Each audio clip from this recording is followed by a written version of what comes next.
My parents always favored my younger brother, treating me like I was merely a servant in our home. Now, they watch as another man proudly claims me as his son. At 27 years old, I grew up in a household where I never felt wanted. From the moment I could comprehend words, my parents made it clear that I was not a priority. They weren't overtly cruel, as you might see in movies. There were no harsh insults or physical punishments.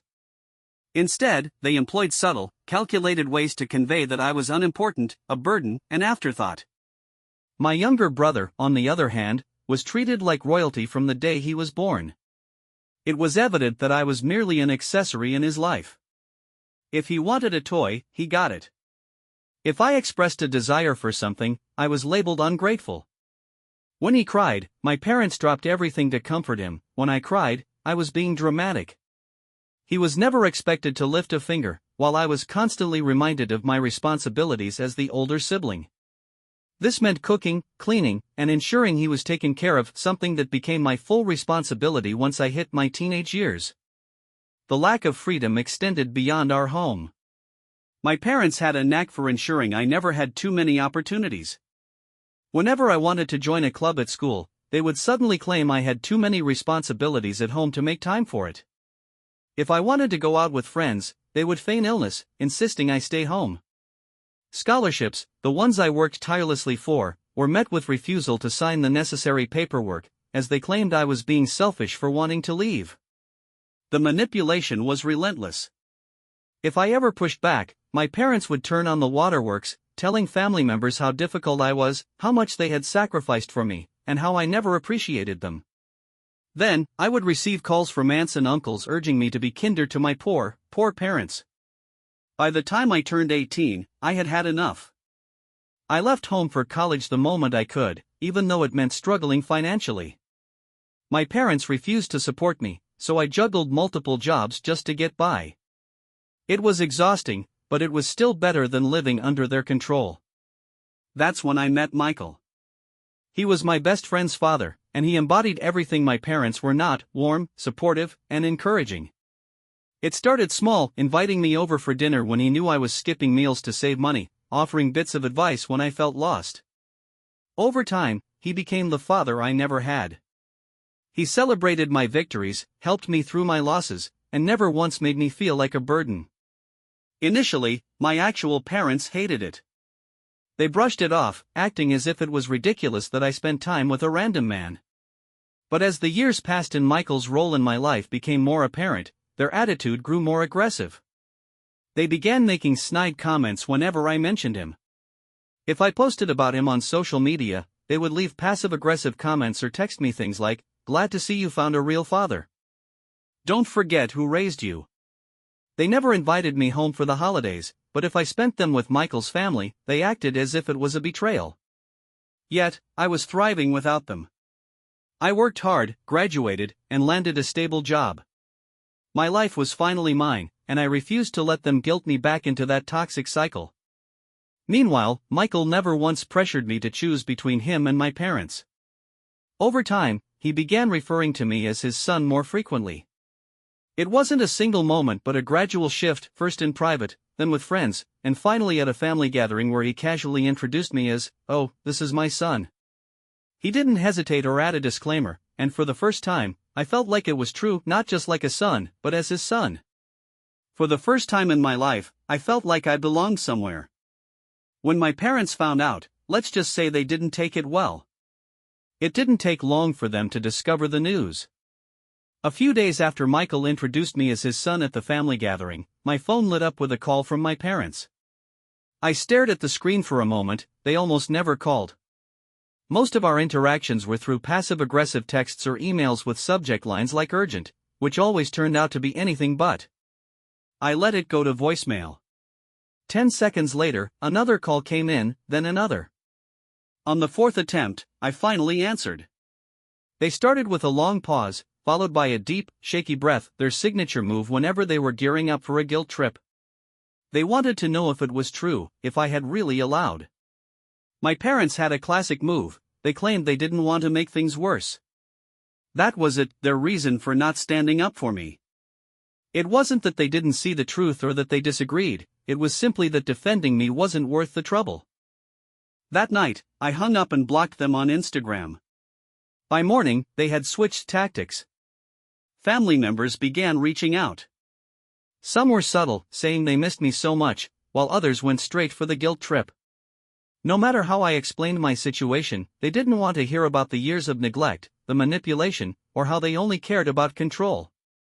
To them, I was just a heartbroken son abandoning his loving parents. David, of course, saw right through their tactics. He told me something that resonated deeply: love isn't about ownership. Just because someone raised you doesn't mean they have the right to mistreat you. Real family consists of those who show up for you, not those who expect loyalty simply because of blood. That was when I realized I wouldn't let them guilt me back into their lives.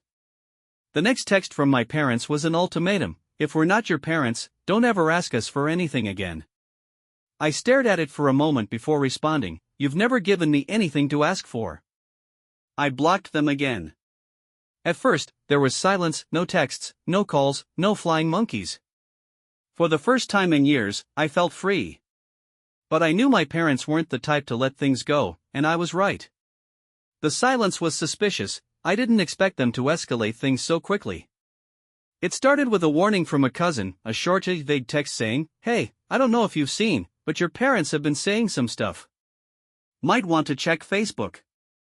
I didn't need to check, I already knew their playbook. But curiosity got the best of me. Sure enough, their page was filled with vague, dramatic posts designed to elicit sympathy without directly admitting what had happened.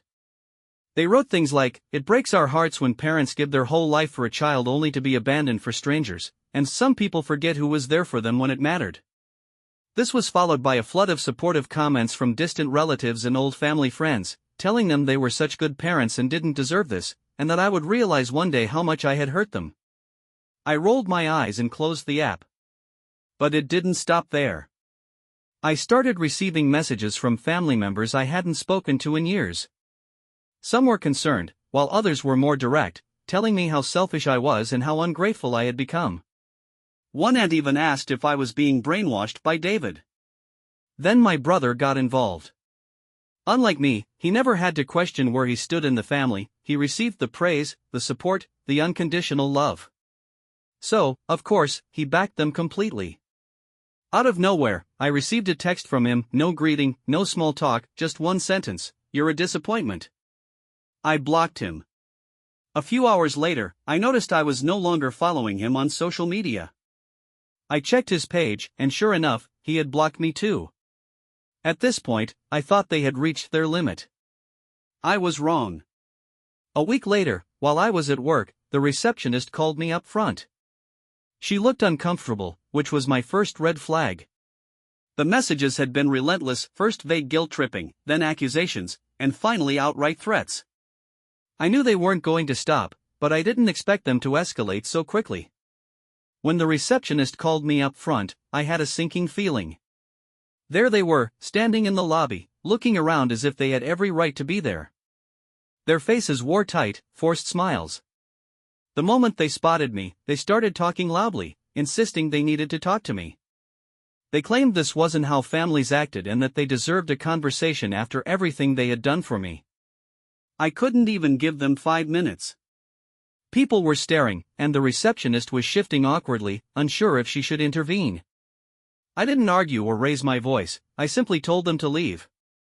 That's when the tears started.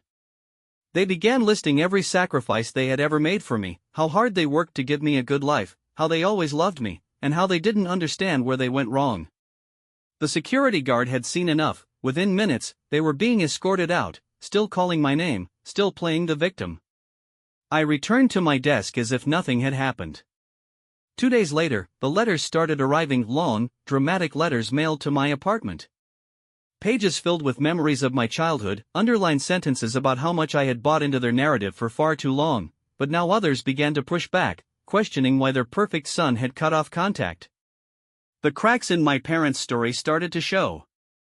They wrote long, rambling posts about how they had sacrificed everything for me, lamenting how I had severed ties with my real family for strangers. They claimed it was heartbreaking to watch their own child be brainwashed. Some relatives continued to comment, saying things like, "You're such strong parents, he'll realize one day how much he hurt you." Others simply stopped engaging, but that wasn't enough for my parents. They needed to do more damage. First, it was the Facebook posts, and then family members began reaching out, urging me to reconsider. The messages grew more desperate and aggressive. A week later, an email landed in my job's HR inbox. Someone, an anonymous concerned relative, had claimed I was unstable and mentally unfit for my position. It didn't take a detective to figure out who was behind it. HR wouldn't disclose the name, but they did say the email was filled with vague concerns about my behavior and how they thought I was being led down a dangerous path. It was laughable. HR called me in for a meeting, their expressions careful but professional. They informed me about the anonymous complaint regarding my mental stability. I expected panic, but instead, my manager just sighed. "We've seen these kinds of things before," they said, "someone trying to stir up trouble." After a brief review, they dismissed the complaint as baseless. But the fact that my parents even tried to sabotage my job was a new low. David, of course, wasn't about to stay silent. He made a single Facebook post, not mentioning my parents or even referring to the situation directly, but the message was clear: real love is unconditional. Real love doesn't demand obedience. Real love doesn't manipulate. The comments flooded in with support. People knew, and even those who had been neutral before started backing away from my parents. That's when my parents tried to take things offline.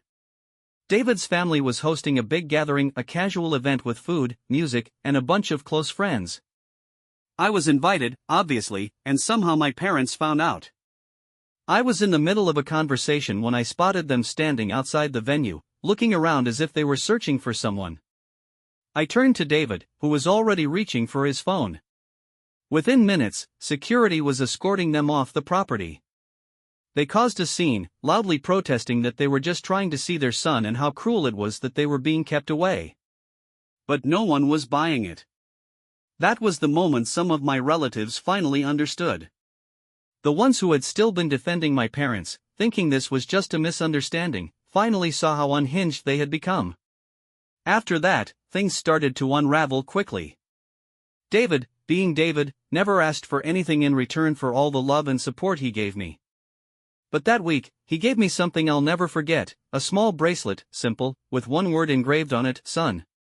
It wasn't an illegal adoption, obviously, but the message was clear. When my parents found out, they lost it. Another Facebook rant ensued, but this time it wasn't vague. It was an all-out meltdown, filled with caps lock and excessive punctuation, talking about how some man had stolen me, how I was throwing away my real family, and how they were done being parents to an ungrateful, disloyal child. That post was the final straw. Relatives who had been on the fence before were gone. People who had offered them sympathy went silent. No one wanted to be associated with that level of unhinged behavior. Meanwhile, my sister's wedding finally happened, and it was a disaster without me there. All the attention shifted to them. They weren't just playing the victims in the background anymore, they were the problem. They made a huge scene, got into arguments with guests, and spent the whole night making passive-aggressive comments about how some people abandoned their family. Apparently, that was the other parent's breaking point. Over the months, I had started hearing things. They weren't just silently enduring my parents' meltdowns anymore. They were arguing back. A cousin mentioned that they had stormed out of a family gathering after one of my parents' public breakdowns. Then came the message from them, short but heavy with meaning: "We should have left years ago." It wasn't just regret, it was resignation. That's when the rumors started. People were saying the other parents were finally done, that they were looking into divorce, that they had been putting up with my parents' antics for years. But now, without me as a buffer, they saw my parents for what they really were. My parents' entire reputation was in shambles. Even the people who once defended them had backed off. Even during work hours, the calls kept coming. I picked up once, only to be met with silence on the other end before the call disconnected. I blocked the numbers, but new ones kept popping up. Then I received an email from my parents, a long, overly sweet message about how they wanted to put the past behind us, how family should always stick together, and how they forgave me for the way I treated them. Forgave me? I deleted it immediately. A few hours later, my phone buzzed again. This time, it was a cousin sending me a screenshot. My parents had posted on Facebook again, but this time it wasn't the usual vague sob story. This one was specific. They were telling everyone how they had graciously forgiven me for hurting them, how happy they were that we had finally reconciled, and how a parent's love is eternal, no matter what. It was all a lie. I hadn't spoken to them, I hadn't agreed to anything. Now they were out there telling everyone that we had made up. I wasn't going to let that slide. I made my own post, short and to the point. There has been no reconciliation. I have no interest in having a relationship with my parents. Please don't believe everything you read online. That was all it took. Comments flooded in. Some people were confused, some asked if I was sure, but others understood. Then my parents saw it, and the meltdown began. More posts, more victim playing. This time, they went all in, talking about how they tried to make peace but their selfish, cold-hearted son had publicly humiliated them instead. They claimed they had done everything for me, and I had cruelly thrown it back in their face. Some relatives fell for it, others didn't. At this point, most people were exhausted by the drama. Then they did something I did not see coming. A week later, I received a letter in the mail. At first, I thought it was another dramatic note from them, but no, this one had an official letterhead. They were suing me for emotional distress. I actually laughed when I saw it. They had no case, no real damages, just pages of nonsense about how I had intentionally caused them suffering by cutting them off and turning people against them. David, being the absolute legend that he is, took one look at the letter and told me not to worry. He knew a lawyer, and we set up a meeting. The lawyer didn't even try to be professional about it. He laughed as he skimmed through the papers, calling it a joke and saying it wouldn't hold up in any court. That should have been the end of it, but my parents doubled down. Instead of letting it go, they went nuclear, launching another public meltdown about how they were being forced to take legal action against their own child because they had no other choice. They claimed they had been pushed to the edge by my heartless betrayal. They wanted people to take their side, but instead, they lost the last few supporters they had left. Then came the final bombshell: the family was splitting apart. My uncle and aunt, who had been my parents' strongest supporters and financial backers, finally saw through the manipulation. They announced they were cutting all ties and financial support. For years, they had enabled my parents, always choosing to believe their side, but something had changed. They stopped defending my parents and started walking away from arguments instead of making excuses for them. Relatives mentioned that the whole extended family seemed tired of the drama. When the family separation was finally announced, it wasn't just a sudden decision, it was a long overdue escape from the toxic dynamics my parents had created. Without the extended family's financial support, my parents were in trouble. My sister, the golden child, had always been on their side, but now, with the family splitting apart and the money drying up, she began to see things differently. Maybe it was because the financial security was gone, or maybe it was because our uncle and aunt had finally started telling her things they'd kept quiet about for years. Either way, she turned on our parents too. Now they were completely alone. The last message I ever received from them came a few days later: "You did this. You ruined our lives.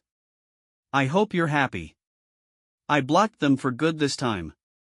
They had spent years trying to control me, manipulate me, and punish me for existing outside of their grasp, and in the end, they destroyed themselves. It's been a year since I blocked my parents for good. A lot has changed since then. For the first time in my life, I feel free. No random calls from flying monkey relatives, no social media smear campaigns, no guilt weighing on me every time I make a decision that benefits me instead of them. And the best part? My life is better than ever. Work has been going great.